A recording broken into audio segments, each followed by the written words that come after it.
So without further ado, I would like to move on to establish for us the purpose for which we are here. And I think we have it very well spelled out in the programs that we have. I want to re-emphasize once again that this meeting is being organized by ENERGIA. ENERGIA is the International Network on Gender and Sustainable Energy, and it's a member of the Sustainable Energy for All Practitioners Network. And this workshop or conference or whatever is being hosted under the theme Gender and Energy Policy and Practitioners Meeting, with the theme of bridging the gender gap for development effectiveness in the energy sector. I'm sure we are also aware that the high-level Forum 4 has just ended in Busan in Korea. The third one was held in Accra, Ghana, 2-3 years ago, and now the fourth one has been held. And two of the key elements that we need to take note of is the bringing of the gender perspective into discussions of aid effectiveness and the important role of civil society. And so that linkage between development effectiveness and energy sector is very critical, and I think it has been captured very well by the theme that has been developed by ENERGIA. Now, this meeting is actually being sponsored by the Swedish International Development Cooperation Agency, SIDA, and we have here with us government officials, people from the utilities, financial institutions, private sector, and NGOs. I think it's all about the talk, even within the aid effectiveness agenda, about harmonization and about the need for us to own the processes of our own development. And therefore, you cannot just work with one sector, you need to bridge the gaps in terms of how we relate with each other on development issues. So basically, this meeting is trying to establish an exchange of knowledge and our experience. I think the various speakers have underlined the wealth of knowledge and expertise that is gathered in this room. And so what we are trying to do is to ensure that we formulate and we develop processes of formulation, implementation, and monitoring of gender-sensitive energy policies and programs, and also demonstrate how our various energy planning approaches, which has paid closer attention to gender considerations, have resulted in greater overall development impact. We all have experiences that we need to share. How do we bring all of this together to upscale to a point where we can achieve maximum impact? And so for this reason, we have 5 thematic models to be shared in the meeting. The first model is going to look at engendering energy projects and programs. I think before ENERGIA, many people felt that energy was a neutral space. But I think we have reached a point where, through the work of ENERGIA and with support from SIDA, from DGIS, we have gotten to a point where the issue of gender in energy is no more a contested issue. And I think it is significant. So this model will share concrete experiences that show how to practically integrate gender dimensions into projects. I think in many of our ministries of energy, the question that is always asked is, but how do we do it? And I think this model will point us in that direction in terms of the processes and tools that have worked well, how we can combine the provision of energy services with other inputs such as business development, information support, access to capital, which is very important for women, and market linkages, which can lead to sustainable improvements in the livelihoods of poor women and men, and the results this has had on development. And I think when we talk about access to capital, we are not talking about microcredit. Microcredit has done little to improve women's lives. Why should banks carry on business as usual for women to gather the crumbs? So that will be a very challenging issue that we will need to bring to the table. Women must be within the mainstream as well as having specific components for their own projects. Now, model 2 will then also look at gender in energy and climate change policies and institutions. I think the professor raised that point about the need to look at energy efficiency, renewable energy, also within the context of climate change. Yesterday, the news was telling us there was a breakthrough in Durban. But for many of us, it was not a breakthrough. We have set up a framework to try to develop emission targets by 2015. And these targets will take effect by 2020. I don't think we've done well enough. So there is a huge challenge confronting us still as people living on this planet called Earth, which is all that we have.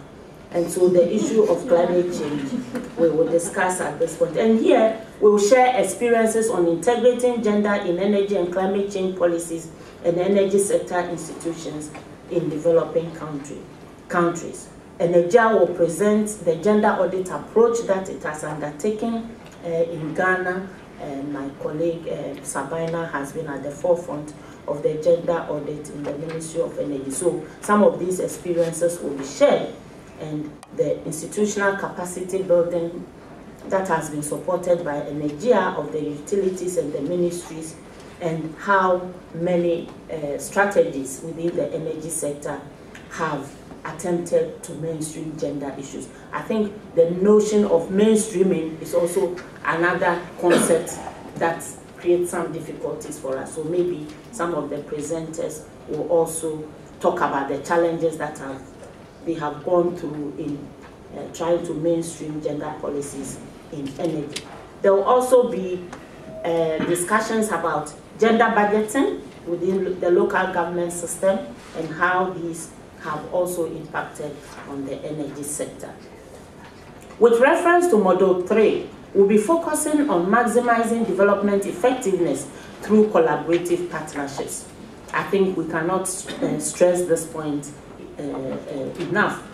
So basically trying to look at the state-of-art efforts within the donor community and global alliances to respond to international commitments on gender equality.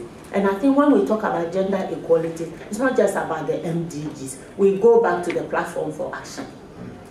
And we also go back to CEDAW. That is the, yes, the Convention on yes. And I think within the energy sector, we must go back to these instruments and conventions which all our governments have signed on to, and make references to them and make the needed demands that will enable us to improve energy access and security for our people. So here we'll present case studies to demonstrate concrete efforts being taken in response to requests from development partners for gender mainstreaming in bilateral and multilateral energy programs, and how some organizations have been able to work together in order to develop the needed tools and resources to enhance collaboration partnerships in terms of promoting gender in the energy sector. The fourth model, because many of us are interested in the business side of energy provision, so the fourth model will look at financing and women's entrepreneurship. I think we do know that women know a lot. Much of the time it is that what they know is not untapped, particularly because they may be located in spaces where we do not reach them, we do not think they are important, and therefore we ignore this wealth of knowledge. So how has ENERGIA worked to unearth the wealth of knowledge that women have in terms of women's entrepreneurship within the energy sector, and what kinds of financial mechanisms have been put in place to maximize the use of women's entrepreneurship. Model 5 will then talk about networking and capacity development. Now, even as we work within the energy sector, capacity development is also about ourselves and about the organizations and the beneficiaries that we work with. So how has ENERGIA done this in terms of the experiences it has gathered over the years in capacity development and in strengthening national level networks? So case studies will be shown to demonstrate the influence ENERGIA has had in national policies, how policies have been engendered and how NGOs working in the energy sector have been able to leverage relationships with policy institutions in order to promote the gender equality agenda within the energy sector. So basically, this meeting is a process of looking into the future.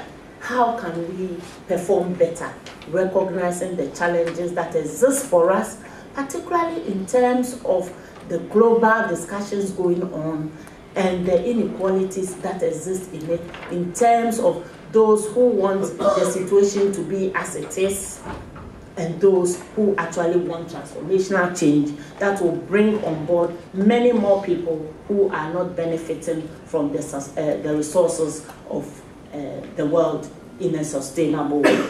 So I would like to close this discussion, this opening session, by thanking once again Sheila for representing ENERGIA so ably and for underlining the role of ENERGIA in gender and energy development.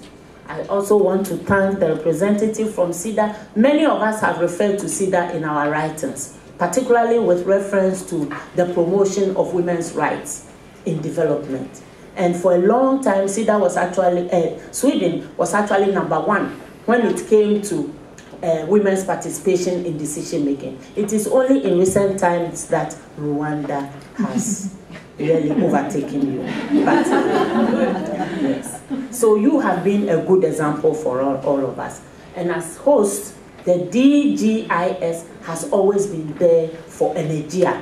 And the fact that they are present in this meeting, in the opening ceremony of this meeting, underlines once again their fundamental support of the work of ENERGIA in the areas that the representative has underlined, in terms of women's access to energy in cooking, women's participation in rural electrification programs and projects, and also in the health and security sectors of energy. So thank you, everybody, and let's have a fruitful discussion after this. Thank you.